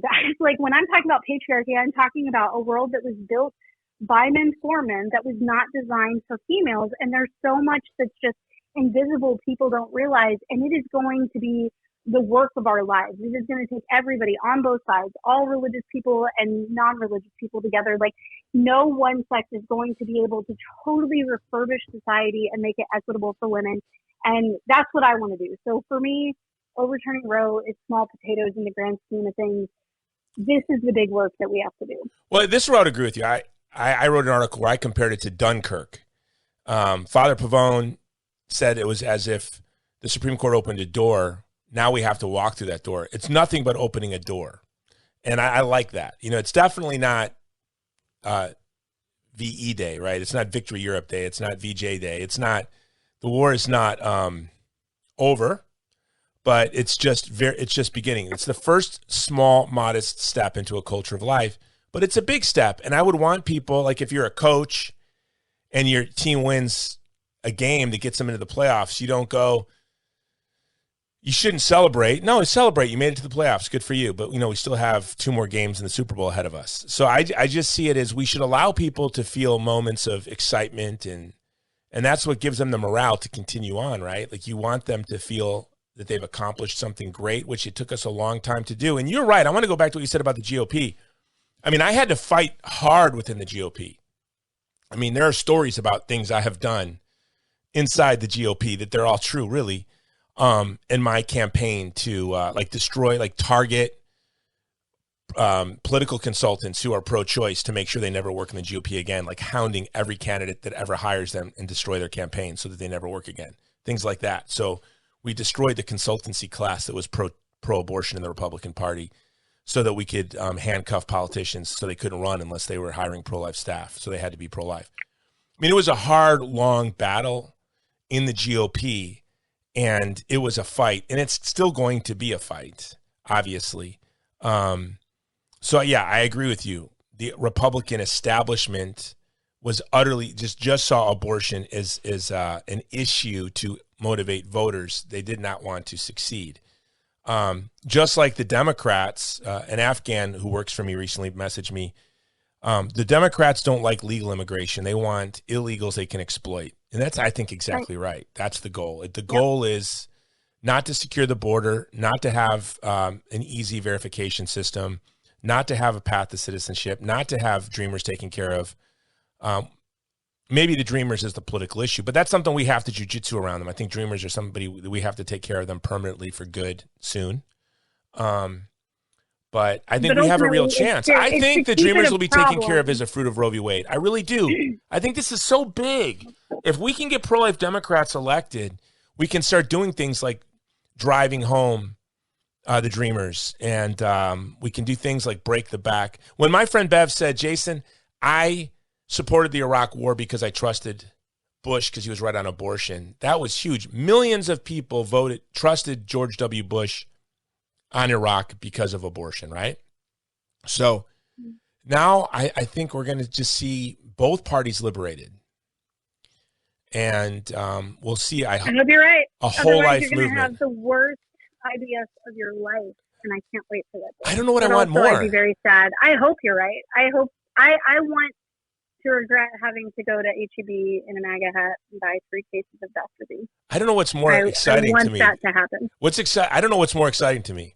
You wearing a MAGA hat around HEB or a civilization of love. I don't know. They're both. I don't know which I'd prefer. I know. We're psychopaths. We should have made our bet, like where we get something good, and instead we both chose like sadism for like. We both what? Chose what? Sadism for our bets. Like we both were like, I'm going to do something terrible to you if I win. Yes. Like we're bad human beings in general. We should have chosen rewards for the other one so that we could be happy. No, not at all. No, you hear people. I will get messages like this. You don't take abortion serious or your issue serious because, you seem to be you're smiling or you're happy. I'm like, what?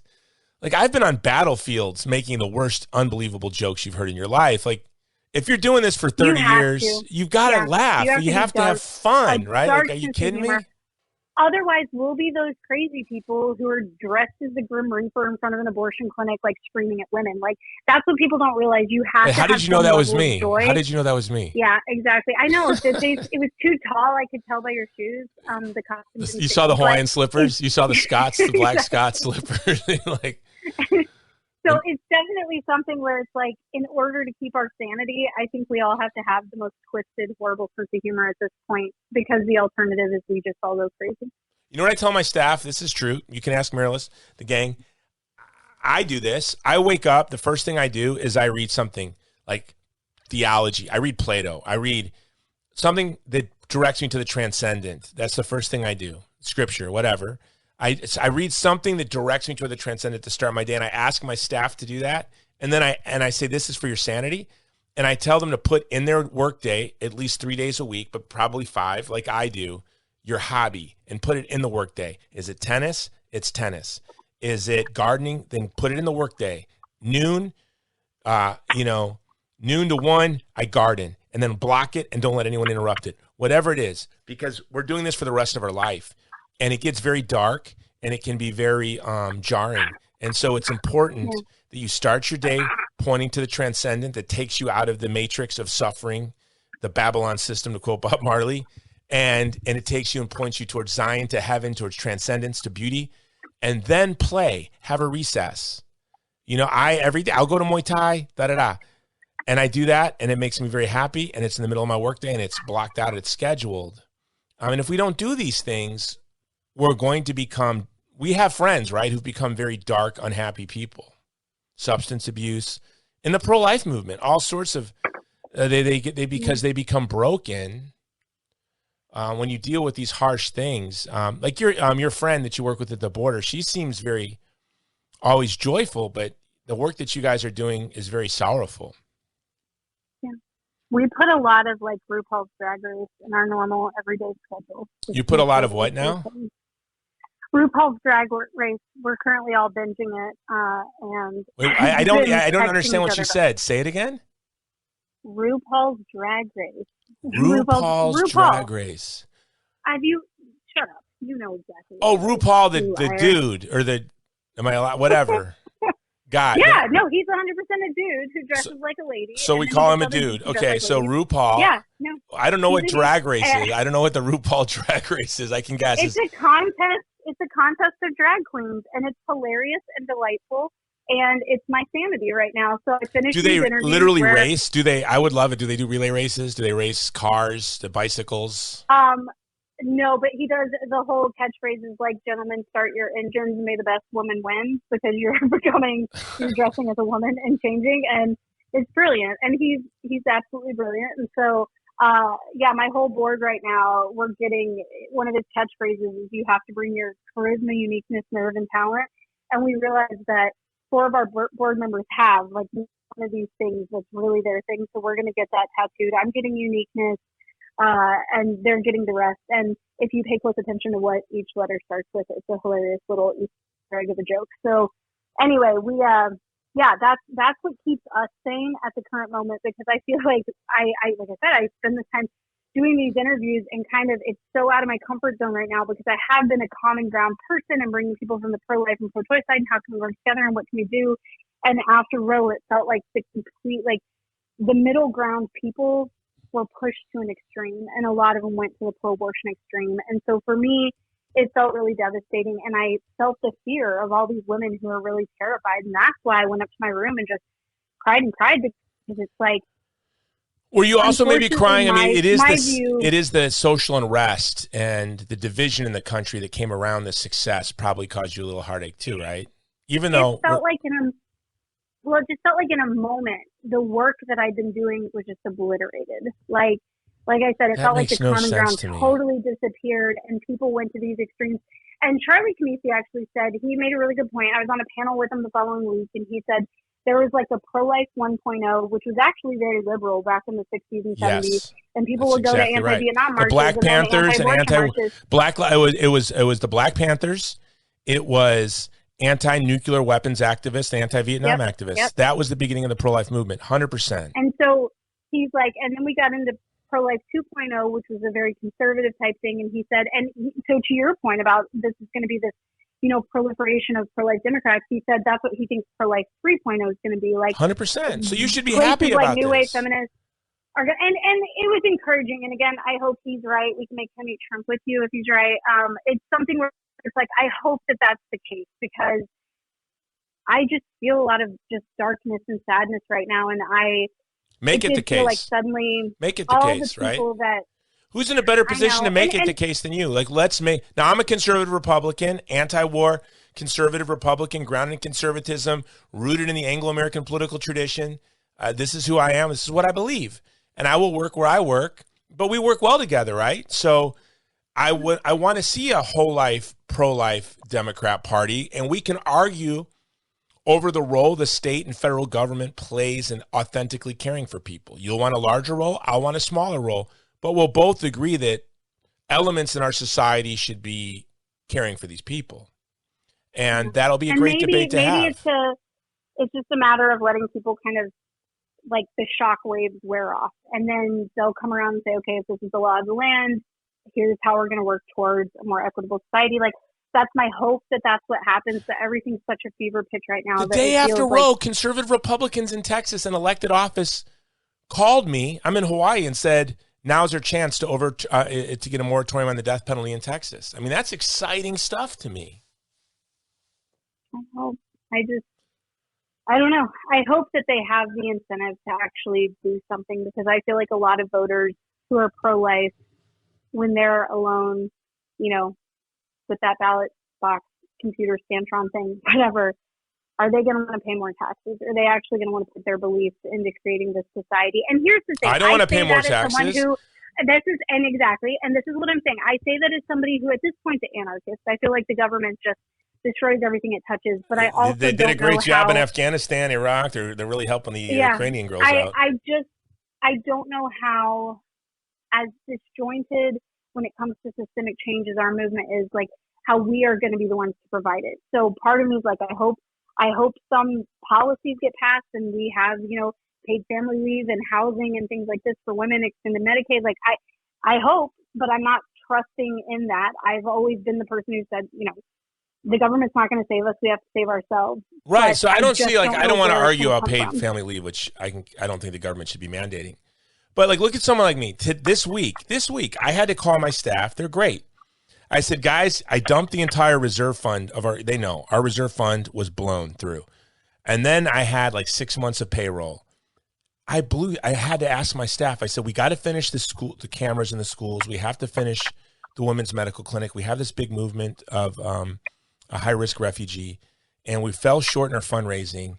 May I dump next month's payroll into projects so we can fund this? And, you know, I think I'll catch up, and definitely my staff will get paid. I may not get paid next month, but I would, you know, it's not that I don't care. It's just I don't trust these babaloos with my money. I don't want I agree. Government officials. Like, I don't trust them. Like, what are they doing in Afghanistan? They didn't do anything. I'm doing it. Where's the federal government?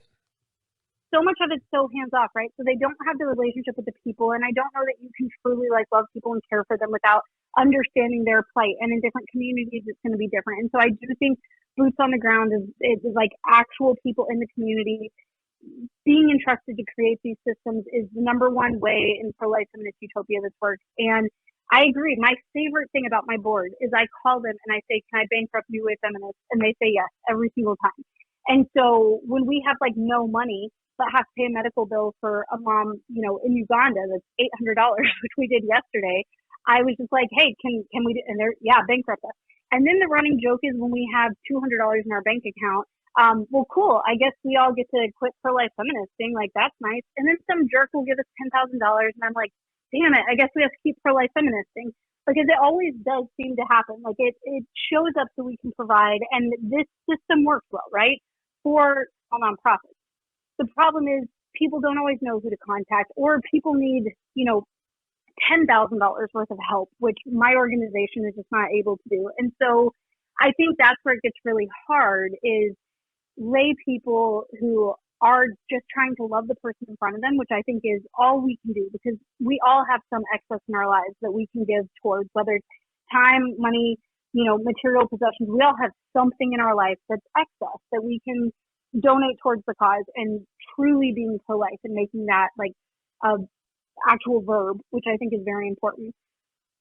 I just don't know that it's well structured enough to do that. And so that's what concerns me, is what is this going to look like? And again, I hope that your prophecy's right and it becomes a mixture of, you know, whether it's government at least protecting things or enacting policies that would be helpful, and lay people, boots on the ground, organizations coming together to create this unified system where when I have the woman in Philadelphia call me, I know exactly where to send her. I know exactly what resources to get her. Like, I think we have to. We have to. Like, it's not optional anymore now. But we as Americans do this. You know, de Tocqueville and Democracy in America said the amazing thing about Americans is they don't look to government for solutions. When they see a problem in their community, they organize privately and try to fix it. And now, we're not utopians. You may be. I think you do have a utopian impulse. But, you know, we're never going to get to a culture of life, right? It's like getting to a rainbow. It's always a work in progress. There's always, look, I think the problems coming down the pipe are so big that we're not even thinking about it. Number one is going to be you guys are going to think I'm crazy. I think the biggest challenge of the 21st century is going to be transhumanism and the radical inequality in lifespans. That might sound nutty to people, but I think we're going to see the wealthy and the powerful and those in the West live 120, 130 like they're 40-year-olds. And, the poor and the rest of the world are going to live their lives. And your ability to amass wealth and power with all those extra lives, those years. So I know I'm losing a lot of people, but we got a lot of challenges. There's always things around the horizon that we can't think of that challenge the culture and society. You know what I think the biggest challenge is today? Can you guess what it is? I don't want to guess what you're going to say. It'll make you. I don't know. Give me the woke I challenge.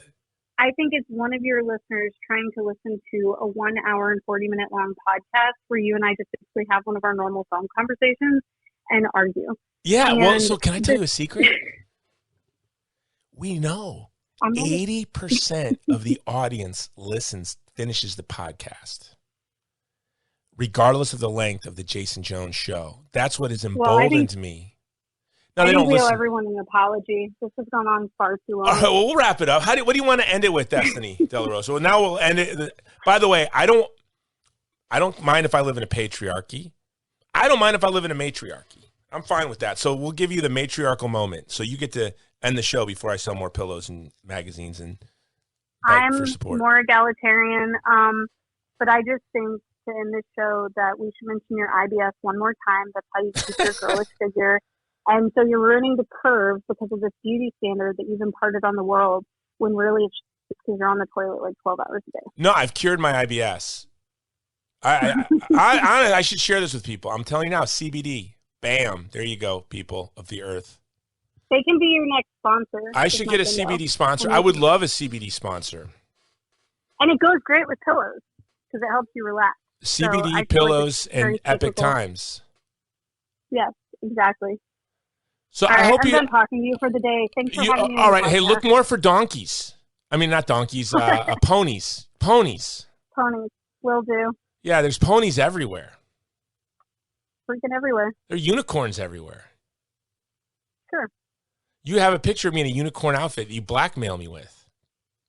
This is true. We have so many good pictures. That should be the thumbnail.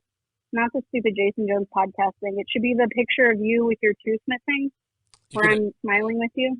I mean, in the era of Hunter Biden, there's just nothing you can share of me that's going to capture anyone's attention. Me toothless, me dressed as a furry unicorn.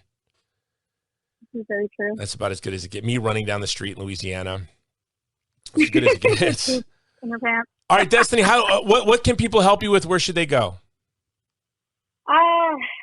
New Wave Feminists, plural, because it's more than just me.com. You can follow kind of what we're doing. But honestly, I'm telling people, don't donate to us right now. Donate to your local domestic abuse shelters, maternity homes, food pantries, stuff like that. That's where the need is. Donate local.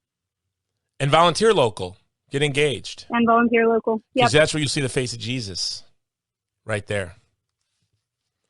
Right there. All right, Destiny, circle. There's my polling shot. All right. Thank you very much. I'm going to sell pillows. All right, bye. All right, bye-bye. All right, everyone, Destiny De La Rosa, newwavefeminists.org, plural. I'm going to put it in the show notes just in case I got that wrong. And, man, I love that interview. I might break it up into two. In the future, I might take the second part and do it as its own show. But right now, I'm going to leave it up as it is.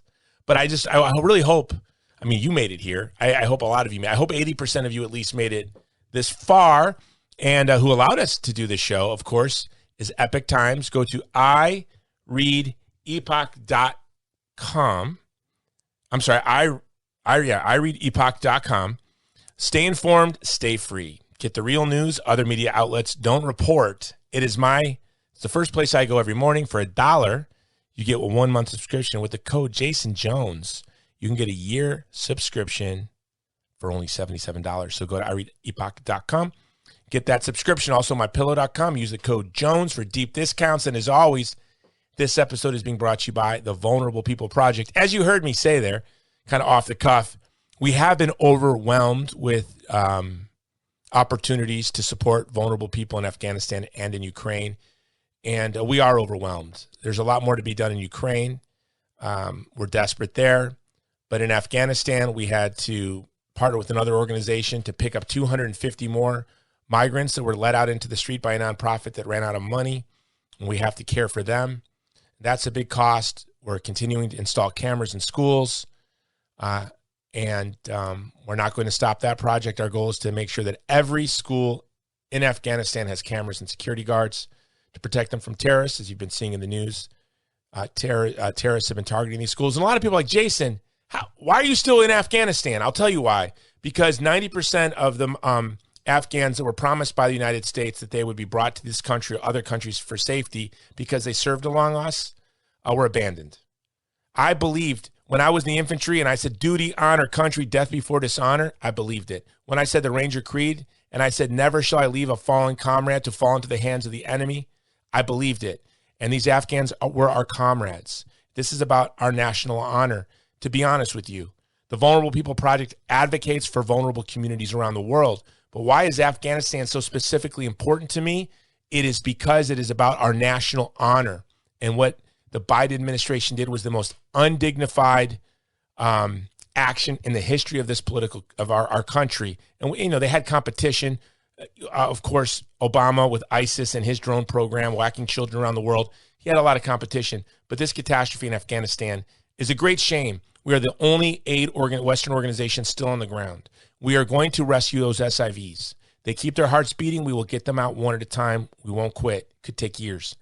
Also, we owe it to them while they're stuck in Afghanistan, these minority communities, these SIVs, we're going to make sure that they live. We're going to help them keep that heart beating.